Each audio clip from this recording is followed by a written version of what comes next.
Hey everyone, कैसे हैं आप सब। वेलकम टू सपना स्टडी एकेडमी। लास्ट वीडियो में हमने क्लास 10th ज्योग्राफी का चैप्टर नंबर 1 स्टार्ट किया हुआ था, जो था रिसोर्सेज एंड डेवलपमेंट, जिसमें हमने डिफरेंट टाइप्स ऑफ रिसोर्सेज के बारे में पढ़ा। बाद में हमने लैंड सोर्स को स्टार्ट किया हुआ था। तो आज हम पढ़ेंगे कि जो हमारी लैंड है उसका पैटर्न क्या है, कहाँ कहाँ पे हम किस तरह से यूज़ कर रहे हैं। तो जितना हमारा इंडिया का टोटल ज्योग्राफिकल एरिया है वो कितना है, 3.28 मिलियन स्क्वायर किलोमीटर। अगर इसके हम डाटा की बात करें तो जो 93% ऑफ लैंड है उसके हमारे पास डाटा अवेलेबल है कि कहाँ कहाँ हम कैसे यूज़ कर रहे हैं। लेकिन जो 7% है उसका हमारे पास कोई भी डाटा नहीं है। इसका बहुत रीज़न है कि जो हमारा जो मोस्टली नॉर्थ ईस्ट की स्टेट्स हैं एक्सेप्ट असम, उनके बारे में हमें प्रॉपर डाटा अवेलेबल नहीं होता है। इसके साथ ही जो J&K का जो एरिया है जो ऑक्यूपाई कर लिया है कुछ पाकिस्तान ने कुछ चाइना में, तो उनके बारे में भी प्रॉपरली सर्वे नहीं हुआ है। आगे हम पढ़ेंगे लैंड डिग्रेडेशन के बारे में। अभी डिग्रेड होना क्या हो गया कि जैसे भी किसी चीज़ की क्वालिटी रिड्यूस हो रही है तो उसे हम कहते हैं कि ये धीरे धीरे डिग्रेड हो रही है। वैसे ही जब लैंड की क्वालिटी रिड्यूस हो जाती है ड्यू टू ह्यूमन एक्टिविटीज़ और नेचुरल एक्टिविटीज़, जिस वजह से ये लैंड कल्टीवेशन के लिए अनफिट हो जाती है, इस चीज़ को हम कहते हैं land degradation.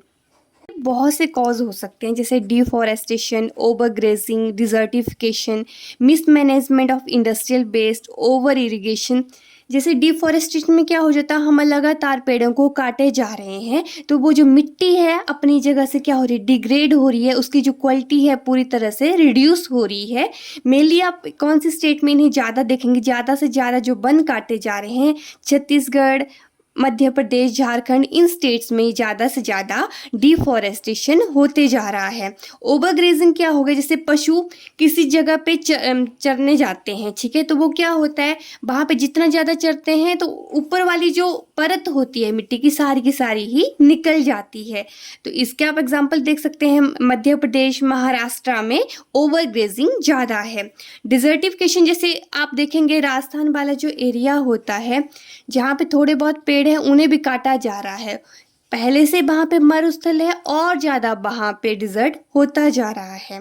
Mismanagement of industrial waste, इतना भी इंडस्ट्री से वेस्ट निकलता है जमीन पे फेंक रहे हैं या फिर क्या कहीं पानी में बहा दे रहे हैं, तो उस वजह से लैंड डिग्रेड हो रही है। ओवर इरिगेशन क्या है, जैसे खेतों में बहुत अधिक पानी दे रहे हैं, जैसे पंजाब हो गया, हरियाणा हो गया, इन खेतों में ज़्यादा सिंचाई होती है, ज़्यादा पानी के ओवरफ्लो होने की वजह से भी लैंड डिग्रेड हो जाती है। अब इन्हें हम कंट्रोल कैसे कर सकते हैं, फॉरेस्टेशन क्या कर सकते हैं, ज़्यादा से ज़्यादा पेड़ लगा सकते हैं। जितना भी जो पशु चरने वगैरह जाते हैं उनके लिए कोई प्रॉपर लैंड हम प्रोवाइड करें, प्रॉपर इरिगेशन करें। ज़्यादा पानी फ्लो करने की जगह हम क्या कर सकते हैं, जैसे ड्रिप इरिगेशन होता है, जैसे बूंद बूंद पानी निकले, या फिर स्प्रिंकलर एकदम फुहारे टाइप आपके बाहर निकलते हैं, तो उस तरह से हम पानी की बचत भी कर सकते हैं और हमारी जो लैंड है उसकी क्वालिटी भी रिड्यूस नहीं होगी। इसके साथ ही जो इंडस्ट्री का जो वेस्ट होता है उसे भी हम कहीं अच्छी जगह पे उसका मैनेज करें। कंट्रोल माइनिंग एक्टिविटीज़, जो जितनी भी माइनिंग एक्टिविटीज़ हैं उन पे थोड़ा सा कंट्रोल लाएं। सॉइल एज ए रिसोर्स, तो इसमें सबसे पहले तो हम ये जान लेते हैं कि जो सॉइल है जिसे हम मिट्टी कहते हैं और लैंड में क्या डिफरेंस रहता है। आप यहाँ पे इंडियन मैप को देखेंगे, जितना भी पॉलिटिकल जो बाउंड्री है इसके अंदर क्या है, पूरा पूरा ये लैंड है, जहाँ पे हम बेसिकली पैर रख सकते हैं वो क्या हो गया, लैंड हो गया, ठीक है। अभी आप देखेंगे यहाँ पे कुछ और होगी, यहाँ पे कुछ और है, यहाँ पे कुछ और है। वो किस वजह से हो रही है, क्योंकि कहीं का क्लाइमेट कुछ और होता है। क्लाइमेटिक चेंजेस जितने भी होते हैं तो वहाँ की जो टॉप लेयर होती है लैंड की वो क्या होगी, अलग अलग होती है, ठीक है। पूरा का पूरा क्या हो गया, लैंड हो गया, लेकिन क्लाइमेटिक चेंजेस की वजह से जो टॉप लेयर में जो डिफरेंस आ रहा है वहाँ की मिट्टी अलग अलग होते जा रही है। तो जो लैंड की टॉप मोस्ट लेयर है उसे हम कहते हैं सॉइल, और ये फर्टाइल होती है, ठीक है। जैसे हम बात करते हैं कि यहाँ की मिट्टी उपजाऊ है, वहाँ की मिट्टी उपजाऊ है, तो हम टॉप मोस्ट लेयर की बात करते हैं। अभी कुछ बुक्स में ये रिन्यूएबल सोर्स भी बोला है और कुछ में नॉन रिन्यू भी बोला है, ठीक है। रिन्यूएबल क्यों बोला है? क्योंकि ये कभी ख़त्म नहीं होगी। और नॉन रिन्यूएबल इसलिए बोला है क्योंकि 1 सेंटीमीटर अगर मोटी परत बनाने के लिए भी मिलियन ऑफ ईयर्स लग जाते हैं, ठीक है। यूज़फुल है ये प्लांट ग्रोथ के लिए। जितने भी प्लांट्स उगते हैं किस में उगेंगे? मिट्टी में उगते हैं। और जितने भी लिविंग ऑर्गेनिज्म हैं सॉइल पर डिपेंडेंट होते हैं। सॉइल में ऑर्गेनिक और इनऑर्गेनिक दोनों मटेरियल्स मौजूद होते हैं। अभी सॉइल किस तरह से फॉर्म होती है वो अलग अलग फैक्टर्स के ऊपर डिपेंड करती है, ठीक है। जैसे जो सॉइल का कलर होता है या फिर टेक्सचर है या फिर इसकी प्रॉपर्टीज होती हैं वो किस पे डिपेंड करती हैं? पेरेंट रॉक पे। जो रिलीफ फीचर्स होते हैं वो अकमुलेशन ऑफ सॉइल को डिसाइड करते हैं। जैसे फ्लोरा फौना मतलब जो एनिमल्स है, प्लांट्स है, माइक्रो ऑर्गेनिज्म है, वो ह्यूमस की किसी सॉइल में कितना ज़्यादा ह्यूमस फॉर्म होगा ये सब वो डिसाइड करते हैं। इसके साथ ही किसी सॉइल को बनने में कितना टाइम लगता है ये बताता है थिकनेस ऑफ सॉइल, कि सॉइल कितनी मोटी है, वहाँ पे उसकी थिकनेस कितनी है। और जो क्लाइमेट है, टेम्परेचर है, रेनफॉल, वेदर, ये भी सॉइल को अफेक्ट करता है, ठीक है। जैसे मैंने पहले ही आपको बताया कि जो मेनली क्लाइमेटिक चेंजेस होते हैं उनकी वजह से हमें पता चलता है कि कहाँ की सॉइल कैसी है, या फिर आपके डिफरेंट जो प्लेस हैं उनकी जो सॉइल होती है वो डिपेंड करती है इन सब फैक्टर्स पे। क्लासिफिकेशन ऑफ सॉइल, सॉइल को 6 तरह से क्लासीफाई किया हुआ है। Alluvial soil, black soil, laterite soil, arid soils, red and yellow soil और लास्ट है फॉरेस्ट सॉइल। सबसे पहले हम डिस्कस कर लेंगे एलुवियल सॉइल को। अभी एलुवियल सॉइल क्या है? सबसे ज़्यादा जो इंडिया में मिट्टी पाई जाती है वो है एलुवियल सॉइल, ठीक है। और ये हमारे लिए बहुत ही यूज़फुल होती है क्योंकि ये बहुत ज़्यादा फर्टाइल होती है नेचर में, ठीक है। कैसे बनती है ये? जो हिमालयन रिवर्स हैं, अभी क्लास 9 की बातें याद करो, हिमालयन रिवर्स आ रही थी कौन कौन सी? इंडस, गंगा, ब्रह्मपुत्रा, ठीक है। कौन कौन सी आ रही है? इंडस, गंगा, ब्रह्मपुत्रा। तो इस वजह से जो डिपॉजिट करती जा रही है, थोड़ा थोड़ा मिट्टी डिपॉजिट करती जाएंगी तो उससे हमें एलुवियल सॉइल मिलती है। फिर हमने देखा था कि जो पुरानी एलुवियम है उसे हम बोलते हैं ओल्ड एलुवियम, भांगर, और न्यू एलुवियम को हम क्या बोलते हैं? खाद्र बोलते हैं। ये है एलुवियल सॉइल के 2 टाइप्स हैं, ठीक है। इसके साथ ही जैसे जो महानदी थी, गोदावरी थी, कृष्णा थी, ये तीनों क्या बनाती थी? डेल्टास बनाती थी। याद कीजिए, डेल्टास बनाती थी ईस्टर्न कोस्टल प्लेन्स पे। यहाँ पे डेल्टास फॉर्म करती थी। इस वजह से भी जो ईस्टर्न कोस्टल प्लेन है यहाँ भी ये तरह की मिट्टी पाई जाती है। इसमें एडिक्वेट प्रोपोर्शन होता है पोटैश का, फॉस्फोरिक एसिड, लाइम, और ये शुगर केन, पैडी, व्हीट और भी तरह की सीरियल और पल्स क्रॉप के लिए बहुत ही यूजफुल है। जैसा कि मैंने आपको बताया कि जो एलुवियल सॉइल है बहुत ही फर्टाइल होती है। इस वजह से जो एरिया होता है एलुवियल सॉइल का वहाँ पे बहुत ही ज़्यादा कल्टीवेशन होता है, और जहाँ पे कल्टीवेशन ज़्यादा है वहाँ पे पॉपुलेशन भी क्या होगी? ज़्यादा होगी। सेकेंड टाइप ऑफ सॉइल है ब्लैक सॉइल। अभी ब्लैक सॉइल है तो ऑब्वियस सी बात है कौन सा कलर है? ब्लैक कलर है। और ये सॉइल है बहुत अच्छी होती है ग्रोइंग कॉटन के लिए, इसलिए हम इसे कॉटन सॉइल भी कहते हैं। इसका एक और नाम है जिसे हम कहते हैं रेगुर सॉइल। ब्लैक सॉइल किस तरह से फॉर्म होती है? जितने भी क्लाइमेटिक कंडीशंस होती हैं विद पेरेंट रॉक और जो लावा ओवरफ्लो होता है उस वजह से ये फॉर्म होती है। अब लावा ओवरफ्लो होता है, मैंने आपको क्या नाम बताया कि रेगुर सॉइल भी इसका एक नाम है। तो जो रेगुर है एक लैटिन वर्ड है जिसका नाम है ओवरफ्लो। तो इट मीन जो लावा ओवरफ्लो हो रहा है इसी वजह से इसका नाम रेगुर सॉइल भी बोला गया है, ठीक है। कहाँ कहाँ पाई जाती है? महाराष्ट्र, सौराष्ट्र, मालवा, एमपी, छत्तीसगढ़, ठीक है। ये वाला जो आपको दिख रहा है ये वाला कौन सी है? ब्लैक सॉइल सब में पाई जाती है। इसकी खास बात होती है कि बहुत लंबे टाइम तक अपने अंदर एक मॉइस्चर कंटेन कर सकती है। क्या क्या कंटेन करती है?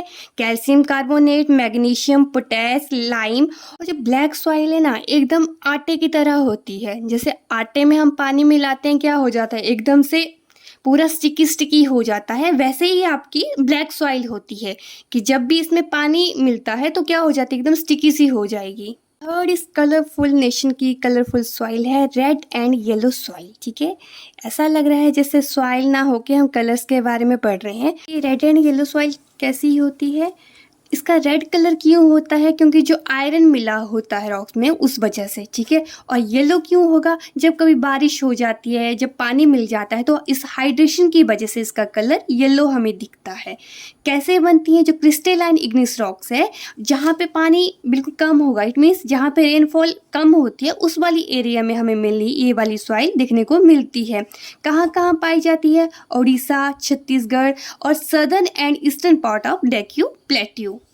इसके लिए आप यहाँ पे जो ये थोड़ा सा रेड रेड पार्ट देख रहे हैं, ये क्या है? आपका रेड एंड येलो सॉइल है। Fourth type of soil is laterite soil.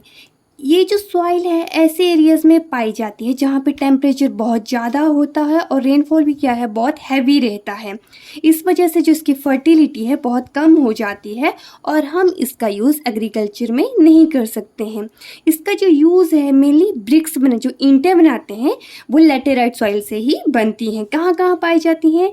Kerala, Karnataka, Tamil Nadu, MP, hilly areas of Odisha and Assam, ठीक है। और कौन सी फसल की ये वाली सॉइल अच्छी है? जैसे टी है, कॉफ़ी है, कैश्यू नट है, इन सभी के लिए लेटेराइट सॉइल बहुत यूजफुल रहती है। फिफ्थ है एरिड सॉइल। ये जो एरिड सॉइल है मेनली इनका जो रेंज है वो है रेड टू ब्राउन रेंज में रहती है, ठीक है। कहाँ पाई जाती है? वेस्ट पार्ट ऑफ राजस्थान में। यहाँ पे आपने देखा है जो राजस्थान है वहाँ पर क्लाइमेट कैसा है? ड्राई क्लाइमेट होता है, हाई टेम्परेचर होता है, तो इसी तरह के टेम्परेचर में पाई जाती हैं। इस वजह से अभी इतना ज़्यादा टेम्परेचर है, एकदम ड्राइनेस है, तो मॉइस्चर क्या होगा?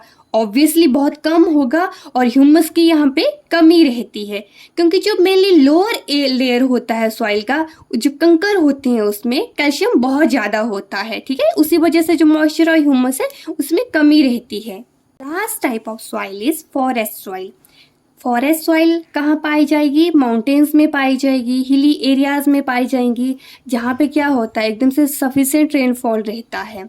कहाँ कहाँ पाई जा रही हैं? हिमालय रीजन में, वेस्टर्न और ईस्टर्न घाट में और सम पार्ट ऑफ पेनिनसुला। कौन सी फसल के लिए अच्छी है? टी एंड कॉफ़ी के लिए। और इसमें एक और बात याद करने वाली है कि जब भी माउंटेन्स में क्या होगा, स्नोफॉल होगा, तो सॉइल की फर्टिलिटी भी कम हो जाती है, ठीक है, क्योंकि ऊपर जो टॉप लेयर है वहाँ पे क्या जम जाती है, पूरा का पूरा बर्फ जम जाती है। और जो आपका पीक्स होती हैं, ठीक है, जो हायर स्लोप्स हैं वहाँ पे इसकी फर्टिलिटी कम होगी और नीचे जैसे जैसे जाते जाएंगे फर्टिलिटी इंक्रीज होती जाएगी। ऐसा क्यों होता है? क्योंकि जब कभी भी रेनफॉल होता है तो जो उपजाऊ मिट्टी है बह के नीचे नीचे आ जाएगी, तो ऊपर क्या रहेगा? पूरा पूरा जो जरा भी फर्टाइल मिट्टी नहीं है वो रह जाती है। हमने 6 टाइप ऑफ सॉइल्स के बारे में पढ़ा। एलुवियल सॉइल क्या है? ये जो थोड़ा ग्रीन कलर आपको दिख रहा है इसे हम क्या कहते हैं, जो नदर्न प्लेन्स में पाई जाती हैं वो क्या है? आपकी एलुवियल सॉइल है। रेड एंड येलो सॉइल, ये वाला जो आपका थोड़ा सा रेड पार्ट दिख रहा है ये सब क्या है? आपका रेड सॉइल है। ब्लैक सॉइल इस वाले हिस्से में पाई जाएगी। जो लेटेराइट सॉइल है वो थोड़ा थोड़ा करके यहाँ देखेंगे आप बहुत कम कम पाई जा रही है, थोड़ा थोड़ा बीच बीच आपको हिस्सों में दिखेगी। जो एरिड सॉइल है मैंने कहाँ बताया? राजस्थान के वेस्टर्न पार्ट में ये पाई जाती है। और जो फॉरेस्ट एंड माउंटेन है कहाँ पाई जाएंगे? माउंटेन एरिया में पाई जाती है, तो ये भी हिमालयन रीजन में ही पाई जाती हैं। इस चैप्टर का लास्ट टॉपिक है सॉइल इरोजन। अब ये सॉइल इरोजन है क्या? जब कभी जो मिट्टी है उसकी टॉप लेयर, जो फर्टाइल लेयर होती है, वो बॉस्ट अवे हो जाती है, ठीक है, वो निकल जाएगी ड्यू टू नेचुरल और मैन मेड कॉजेस की वजह से, तो इस चीज़ को हम कहते हैं सॉइल इरोजन। अभी नेचुरल कॉजेस क्या क्या है? जैसे वाटर है, विंड है, ग्लेशियर है, देखे जैसे बहुत ज़्यादा पानी हो जाता है, बहुत तेज़ हवाएं चलती हैं, फिर ग्लेशियर्स वगैरह की वजह से ये सॉइल अपनी जगह से इरोज हो जाती है। और मैन मेड कॉजेस क्या हैं? जैसे लगातार वनों को काटे जा रहे हैं, जो कैटल्स हैं, जो पशु हैं, बहुत ज़्यादा ओवर ग्रेजिंग कर रहे हैं, माइनिंग है, कंस्ट्रक्शन एक्टिविटीज़ है, इन सब वजह से जो सॉइल है उसकी टॉप लेयर बॉस्ट अवे हो जा रही है। हम मिट्टी को किस तरह से कंजर्व कर सकते हैं? तो सबसे पहले तो ज़्यादा से ज़्यादा पेड़ लगाएं। ऑर्गेनिक फार्मिंग करें। इट मीन्स इसमें जो केमिकल ट्रीटमेंट है कम यूज़ उनका करें। टेरेस फार्मिंग करें, ठीक है। इसमें क्या कर देते हैं, थोड़ा सीढ़ीदार अगर हम खेत बनाएं, जैसे सॉइल इरोज है उससे हम बच सकते हैं। और मेथड है स्ट्रिप क्रॉपिंग। स्ट्रिप क्रॉपिंग में क्या कर सकते हैं, जगह जगह क्या करें, घास उगाएं, ठीक है। लैंड है, बीच बीच में क्या उगा रहे हैं, घास उगा रहे हैं, जिस वजह से विंड की डायरेक्शन को भी थोड़ा थोड़ा चेंज कर देता है, ठीक है। उस वजह से सॉइल इरोज नहीं होगी। और फिर शेल्टर बेल्ट्स हैं, बीच बीच में क्या उगा दें, ट्रीज उगाएंगे। जो ट्रीज है इसकी वजह से भी सॉइल इरोज होने से हम बचा सकते हैं। तो ये कुछ मेथड्स थे। तो इन मेथड्स के साथ ही हमारा ये टॉपिक भी यहीं पे फिनिश होता है। नेक्स्ट वीडियो में मिलेंगे हम नेक्स्ट चैप्टर के साथ। अगर मेरी ये वीडियोस किसी भी वे में आपके लिए हेल्पफुल है तो उसके लिए प्लीज़ प्रोवाइड सम मोटिवेशन, थोड़ा सा सपोर्ट दिखाइए। क्या करें, लाइक कीजिए, शेयर कीजिए और ज़्यादा से ज़्यादा सब्सक्राइब करें। तो थैंक यू, मिलते हैं नेक्स्ट वीडियो में।